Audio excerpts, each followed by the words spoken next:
Good morning, and thanks so much for joining us here on Aspire to Retire with Ralph and Tim Short, the father-son team, and the financial advisors behind Welcome Home Financial Partners.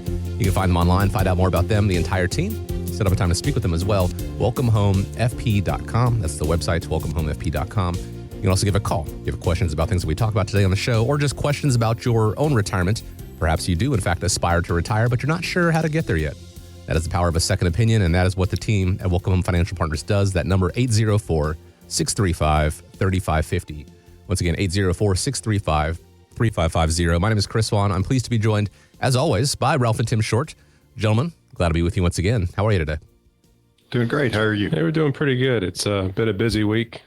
Kids are back off to school, school bus traffic, all the good stuff. Yeah, the traffic is something that I think we all know we have to account for. The leaving the house a little later, not really going to work so much anymore. You know, that's something that we just know as a known quantity going forward. And there are things in retirement that we know are going to be known quantities. And how do you plan for that? Well, you have to have a plan in place. It's not necessarily, leaving 15 minutes earlier, but it is taking into account things like income and taxation and healthcare, all these things. And that is what you do for people when you start developing those retirement roadmaps. Start developing and maintaining them. And actually, the people that you work with, it turns out, are not a rare breed, but the stat is only about 25% of people actually use a financial advisor. But when they do come in, what's the number one mistake that needs to be made? Advisors that were interviewed by GoBankingGreats.com said it's focusing too much on the saving number and not on the income number. Obviously, what you've saved is a large factor in it, but what is that going to produce for you? When you first meet with people, do you find that the saving number gets them the paycheck they need, or does it often fall a little short? Well, this is no surprise to, I think, either of us, because we see it quite a bit where people are just focusing on that large number, right? They bring in their statement and say, look what I've done. Obviously savings is a big piece of the retirement plan, but that's not what it's all about. Retirement's going to be more about the income than it's going to be about that big number. But, we've seen those commercials before of people walking around in the office and they've got that big number over top of their head, and it just continues to creep up and creep up. Well, once again, yes, you do need to have savings once we get into retirement, but that doesn't need to be the focus at this point. I think Dad would say the same thing. As I think most people now, if they get to retirement, if they just make sure that their finances are taken care of and their lifestyle is taken care of, they don't really care what that number looks like, right? So if we've got the guaranteed income, we've got the income streams, multiple income streams that do the things that you want, that's what retirement's going to look like. Not necessarily, hey, I've saved up $1 million or $2 million. And, once again, that's great. But how do you shift your focus of focusing just on that large number in your TSP or your 401k? And now we need to focus on the actual income, because most folks nowadays won't have a pension. So you've got to make sure that you supply your own paycheck. And I would say to a lot of people, most of them really don't understand what inflation will do to their retirement plans, no matter how well they plan. I mean, just think about it this way. 20 years ago, would you imagine that most people would minimum entry level house, $300,000 or $400,000 just in our area, where back then, it was $100,000 was a nice house. So that's part of the equation when you start thinking about retirement. But, a lot of people, when they come in, they're a little nervous, they're a little scared, not just because they don't really know what they're going to get into. It's just that they've never done it before. And like the stat says, only 25% of the people come in have one. Or if they do have one, I can tell you that most of them have no idea what they've been doing, because nobody's ever explained it to them. They'd say, all right, this is what you need to do, and you go ahead and do it, because first off, you don't want to feel like you're dumb, or you just don't feel like you know what's going on. You just go along with the status quo with whatever the advisor said without trying to understand why he's saying it to you, because it's more important to understand your retirement goals than it is for him to just tell you what you need to do. Does he understand what you're trying to do? Does he have your best interests at heart as a fiduciary like we are? Those are all questions that you kind of need to understand. And just don't go along with the advice just because somebody said that you needed to do it. You kind of need to know a little bit about what it is that you're trying to do, because there's more than one way to get to the same goal, but it's based on what you're trying to do.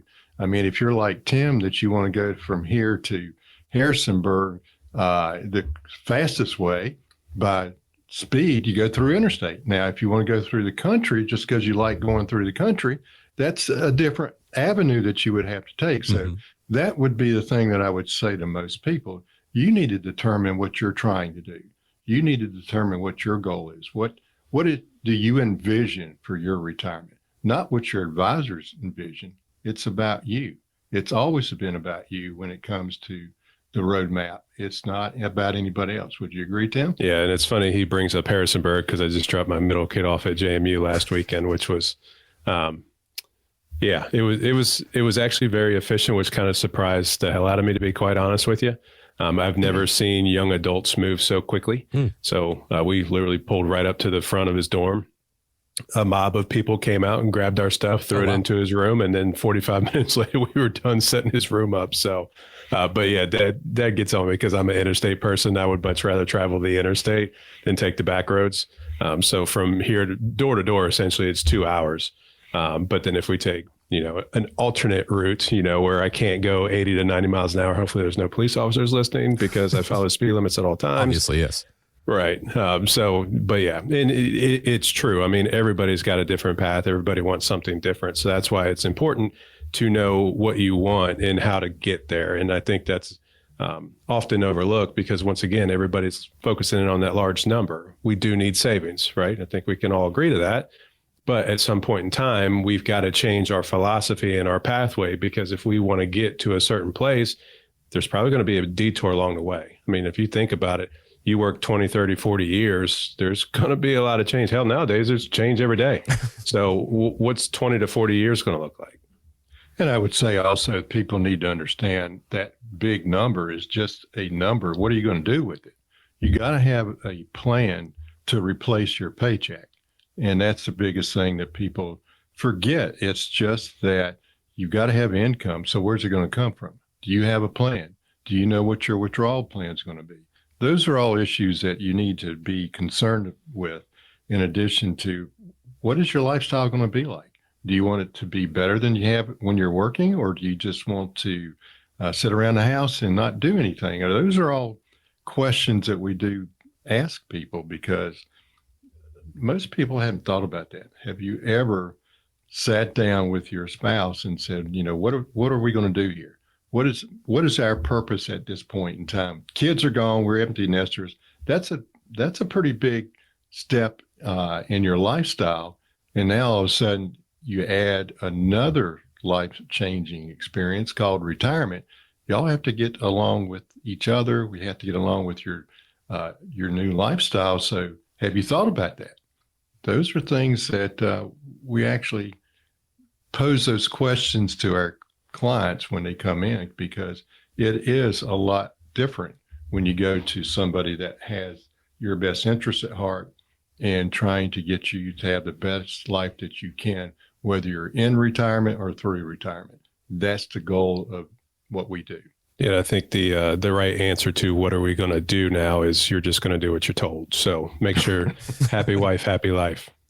Smart. That's very diplomatic there, Tim. I love the roadmap analogy that you guys are using. And actually, when you guys create that plan for people, it is called that retirement roadmap, because you're both absolutely right. The goal for everyone is essentially the same. The show is called Aspire to Retire. Everybody wants to get to retirement and obviously beyond that. And how do you navigate there? How do you get there? Everyone starts from a different location. Some people will prefer a more scenic route. Some people want to go, as expediently as possible, because it's going to vary from person to person. That is why that roadmap is in fact customized. And if there are detours along the way, how do we get back on track? How do we, take into account things like market volatility or tax changes or, major life events that can take us off course, or the positive ones? Maybe there's a great opportunity on a vacation that you just can't pass up, and so you got to step off for a little bit. But how do we get back where we want? That is what that retirement roadmap is to get you to, through, and beyond retirement. And it's not static. It's not it's not like the MapQuest directions of old where you just printed them off. And, if you veer off course, you got to try to figure out how to get back there. More of a GPS, I guess, where it'll recalculate for you and then figure out, whatever turns you make, how to get back on track. That is what the team at Welcome Home Financial Partners does. And as fiduciaries, Ralph, we've talked about this before. It's not always bringing up and telling you the things that you want to hear, but the things that you need to hear. And also bringing questions to light that maybe not necessarily about the finances. What are you going to do in retirement? How do you want to take that into account? And we're going to talk about that in just a second. But first, we give out the phone number so people can set up a time to speak with you guys. 804-635-3550 for that complimentary initial appointment. 804-635-3550, or go to welcomehomefp.com. While you're there, you can also find out about the First Friday events that they have and how to attend those, meet them in a more informal setting. That website is welcomehomefp.com. So there was an article in USA Today that raised a couple questions that people should ask before they retire. And the first one is, what does retirement look like to you? And if you can't actually answer that, the writers say you should probably start thinking about it. Gentlemen, when you see people make that transition into retirement, how long does it take them before they can actually hit their stride? And for people that are the happiest, is there anything that they have in common? Well, I think it's important to focus in on what you want to do. And I know we kind of already talked about that a little bit, but there's a lot of people that have just, it was a daily grind, whether raising kids, working, your career. Time goes by quickly, and the next thing you know is you're staring down the barrel of retirement. It's like, okay, now what are we going to do? Because things are going to be different. You're supposed to, in theory, have more time, but I think a lot of folks will actually say that they've got less time because they're busier in retirement than they were when they're working for various reasons, right? But it's important to really focus in on what you want to do, because you just don't hang things up and, walk away into the sunset and nobody sees you anymore. I mean, there's going to be things that you've got to fill your day with. And the last thing you want to do is just sit around and not do anything. I think most people would say that. So I think it's important to focus in on what hobbies do you have, right? And if you don't have a hobby, and now it's time to find it. But, it's not that, sometimes people get really nervous about retirement because it's going to be change. But you need to make it a good change, right? And you're in control of that. I think we see a lot of people that kind of kick the can down the road and I'm too young, or I don't have $2 million, or whatever the case is. And they're not actually focusing on the importance of what to do in retirement, because now, you should have some more time on your hands. And I would talk to most people, just be aware that it's going to take you some time to kind of get adjusted to your new life. I mean, it sounds wonderful that you don't have to get up and be at work at 7 o'clock or 8 o'clock in the morning, whatever time you have to be at work. You can just do whatever you want, whenever you want, however you want to do it. But guess what? Some people probably, they're not really sure how that's going to work, because we've had so much freedom at that point in time. We're not kind of used to it because it's not as structured. And that's something that people need to get used to. In addition, that what is your purpose when you get up in the morning? What are you going to do? That's probably the first time, even on weekends, most people got things they have to do, whether it's taking kids to, soccer game on Saturdays, whether it's going to the grocery store on Saturday or Sunday, whatever you need to do, go to church. I mean, those are all things that, that from a structure standpoint on a daily basis, what you have to do. Now you've got all the free time in the world, and what are you going to do with it? It's not as structured. And what is your purpose? You have to get out of bed. You have to do something. And most people are going to say, oh, I'm going to play golf, or I'm going to go vacation every day and do this and do that. Sooner or later, you're probably going to get bored with that. Right. You've got to have something to do that motivates you to enjoy life, not just exist. I don't believe anybody in this room or listening just wants to exist. They want to enjoy what time they have. We just don't know how much time we have. So let's make the most of it as we can. And, I think the biggest mistake that a lot of people do is that you need to be able to sit down with your spouse, whatever, and have this discussion. What do you think we're going to do here in retirement? Now we're going to look at each other 24/7 for most people. Some people, they think that's a good deal. Some people may not. And some people, I've had a client that came in ready to retire, and he was all hepped about it. And I just kind of warned him a little bit about, these are some things that you need to be looking at, or at least analyzing a little bit. What are you going to do? Your social interaction. Now you're just with your wife, and what are you going to do with that? And the following year, he came back for his annual review, and he said, I can't stand it anymore. I said, what do you mean? He said, I just have to go do something because I just can't sit around the house and listen to what my wife talks about. And I'm like, well, that's your decision. But I said, we talked about it. He said, well, I am going to go get a part-time job just to kind of get out of the house, see other people. He said, I'm a people person. And just sitting around the house is not my cup of tea for retirement. So, I mean, those are things you're going to have things in common with your spouse, things that you want to do, but there's some me time that you need to do for yourself. And that would be something I'd highly recommend for a discussion. Would you not agree, Tim? No, I agree. I'm waiting for you to finish the spouse conversation. I'm not going to finish it. So, no, I think it is important, whether you're your spouse or whatever. I mean, there's a lot of people who aren't married and don't have a significant other. So, and it's always, we've talked about this before, especially if you want to relocate, but test driving a retirement. Mm-hmm. So it doesn't mean, you just wake up one day and you're fully retired and now you're searching for what's next. Maybe and I know we see a lot of people nowadays that they still want to work, but not because they need to, just because they want to, right? So that they find purpose in working, 2 days a week or 3 days a week. And maybe at your current job, maybe you could scale back on the hours or whatever and kind of phase into retirement. So it's not, 0 to 100 like that. I mean, you can do different things. So if you don't have a lot of hobbies, if you're not into sports, if you don't like being outside, you don't like sitting home with your spouse, which I'm picking up. I think it's it's important to still have something to live for. And I think, a lot of people nowadays, a lot of social interaction is at work. So why not, work 2 days a week or 3 days a week or whatever.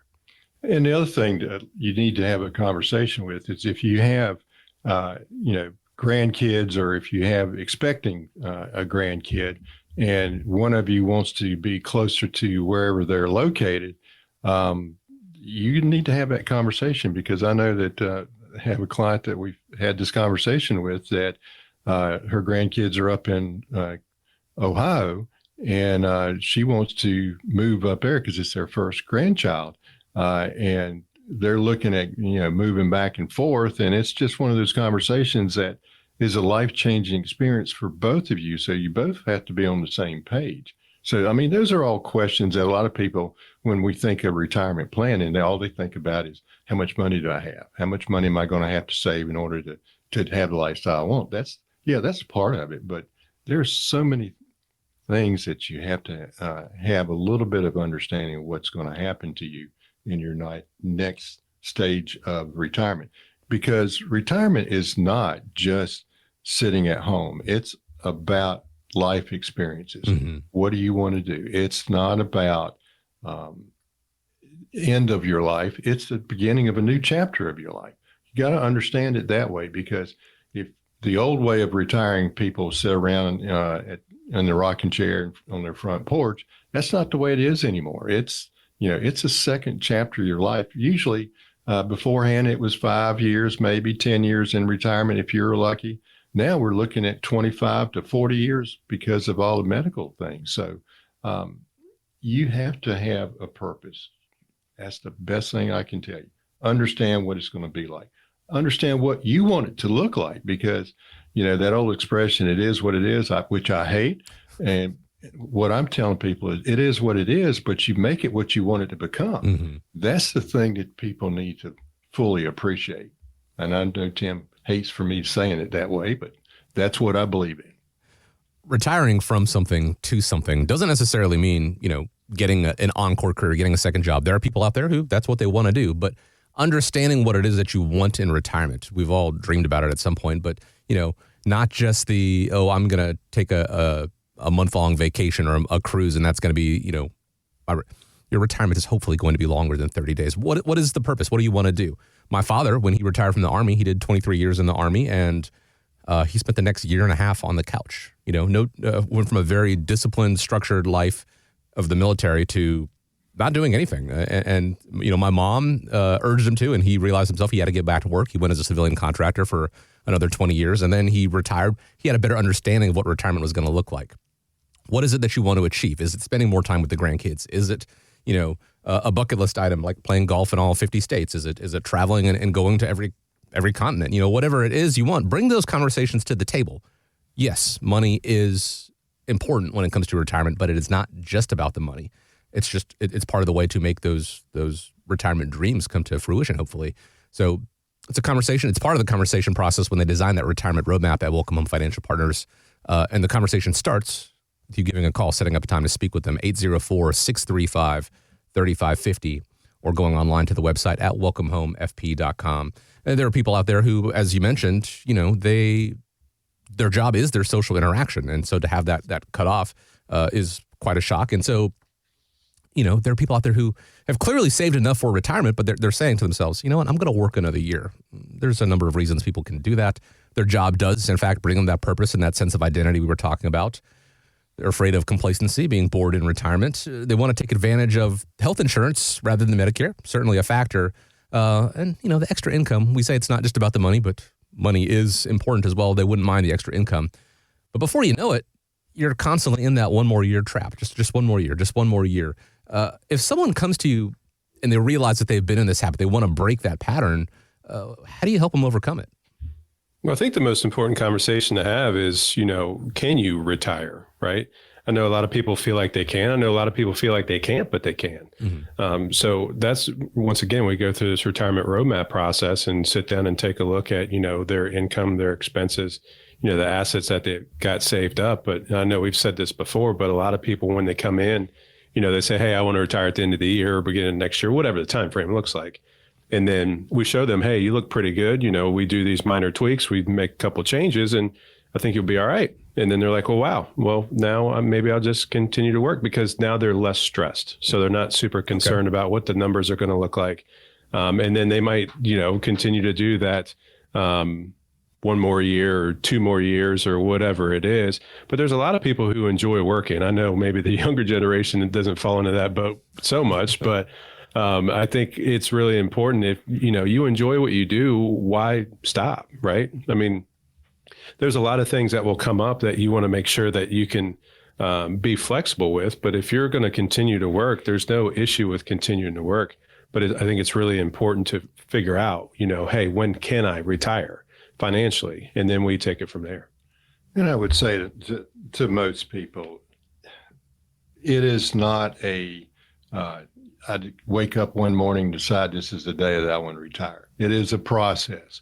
Now, if you're lucky enough to have work at a company that's going to offer you a pension, there's certain things that you have to do to get all that through. Mm-hmm. There's certain things that you have to do for Social Security to get that started. There's so many different things that you have to consider before you retire, not just about the money. It's about, like you say, when do you take Social Security? When do you take Medicare? Should you stay on your health plan at work if you still want to work, or do you want to take Medicare? Those are so many things. It's just not something you wake up in the morning, this is what I'm going to do because that's what I want to do. It's a planning process. And that's what a lot of people will tell us when they come in and do our roadmap process, is just saying, hey, this is a lot more complicated than I ever thought it was going to be, because I didn't realize that, this is what's going to happen, and I've got to make this decision.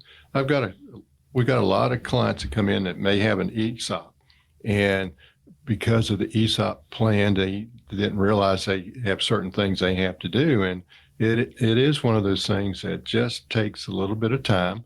And, that's the number one thing that I would tell people. You got to reassess your goals. You got to understand what the process is for you to retire.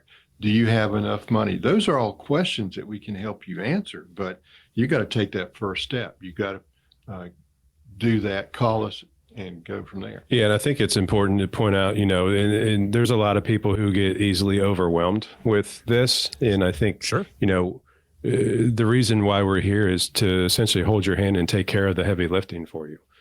Because there's a lot of people that don't quite understand. I mean, there's a lot of people that come in that have no idea what they're doing. All they know is they get a statement every month or every quarter, every year. And it's like, okay, hey, money's hopefully growing, right? Mm-hmm. So it's not as difficult as it may be. The biggest issue that we find is that people don't want to take any action or don't want to make any type of changes because they're comfortable with where they are. I mean, I think everybody, well, I shouldn't say everybody, but I know there's a lot of people around now that are kind of victims of being too comfortable, and they don't want to make any type of change because the old saying is the grass isn't always greener on the other side.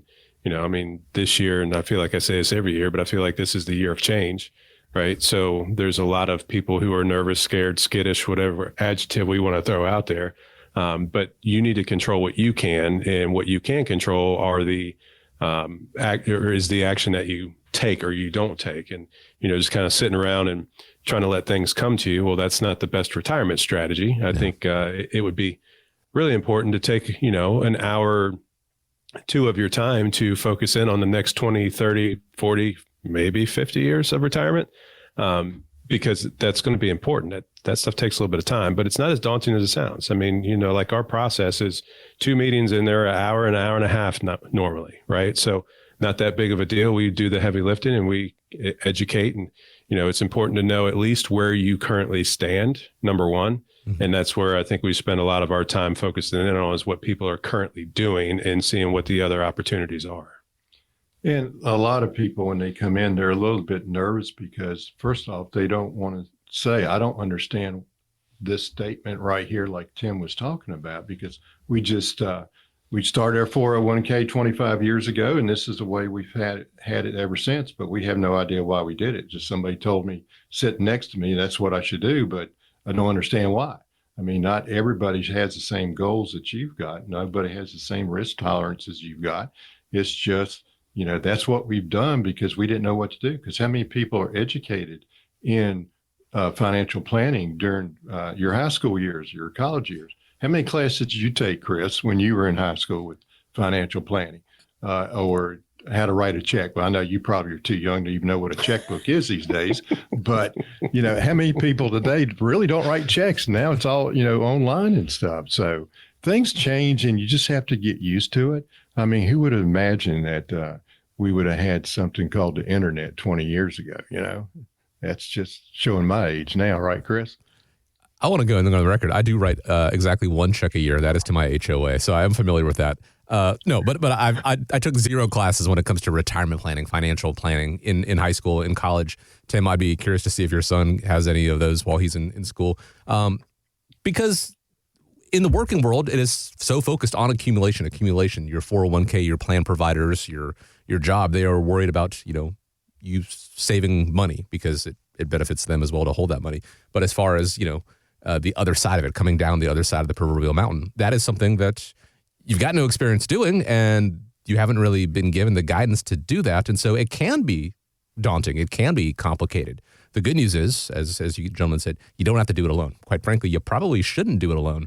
But the team at Welcome Home Financial Partners, this is what they do. Ralph and Tim, this is what they do. They help people on the other side, come down the mountain safely in the same way that Sherpas help people out on Mount Everest and things like that. You want to make sure that you are prepared, take into account the things that you haven't experienced before, bringing them to light, and then finding ways to safely navigate to or through them. That is the power of having a plan in place. That is the power of, having that retirement roadmap in place. And if you have that plan and you suddenly say, Tim, as you mentioned, okay, I know that I'm okay. I'm going to continue working. Certainly your prerogative, but having that in your back pocket, knowing that whatever may come down the line, whether it is one day you wake up and you decide you no longer want to do it, now we work on the exit strategy, or that decision is taken out of your hands, layoffs or healthcare or things like that, knowing you'll be okay. It's the power of having that plan, ahead of time. And that all starts with setting up a time to speak with Welcome Home Financial Partners. As Ralph said, as Tim said, the first 2 appointments, hour and a half of your time could be some invaluable time when we're talking about the next 20, 30, perhaps even 40 years. 804-635-3550 is the phone number. It's how you get started. As always, we appreciate you joining us, spending part of the day here on Aspire to Retire with Ralph and Tim Short. Hope you have a great week ahead of you. Hope you stay safe out there. Gentlemen, appreciate the time as always. And as we wrap up, I do want to leave you with the final word. Yeah, thank you, Chris, and we appreciate your time as well. But we've talked a lot about of uncertainty and a whole lot of change going on, estate planning, Roth conversions. These things are very important and can be very important for your retirement plan. So, if anything you heard today kind of struck a nerve, if you will, give us a call. We'd love to see what kind of value we can provide for you. We bring you into the office and we can create your very own retirement roadmap. But pick up the phone, give us a call, visit the website, attend one of the First Friday events. We'd love the opportunity to meet with you. So we want to thank everybody for listening and take care. All content is for information purposes only. It is not intended to provide any tax or legal advice or provide the basis for any financial decision, nor is it intended to be a projection of current or future performance or indication or future results. Opinions expressed herein are solely those of Welcome Home Financial Partners and Welcome Home Wealth Advisors, LLC. The information contained in this material has been derived from sources believed to be reliable, but is not guaranteed as to accuracy and completeness and does not purport to a complete analysis of the materials discussed. All information and ideas should be discussed in detail with your individual advisor prior to the implementation. Each individual investor's situation is different, and any ideas provided may not be appropriate for your particular circumstance. Advisor services are offered by Welcome Home Wealth Advisors, LLC, a registered investment advisor in the state of Virginia. Being registered as an investment advisor does not imply a certain level of skill or training. Insurance products and services are offered through WPI Holding, Virginia Insurance License Number 138509, an affiliated company. The information contained herein should in no way be construed or interpreted as a solicitation to sell or offer to sell advisory services to any residents of any state other than the state of Virginia or where otherwise legally permitted. Welcome Home Wealth Advisors, LLC and Welcome Home Financial Partners are not affiliated with or endorsed by the Social Security Administration or any government agency.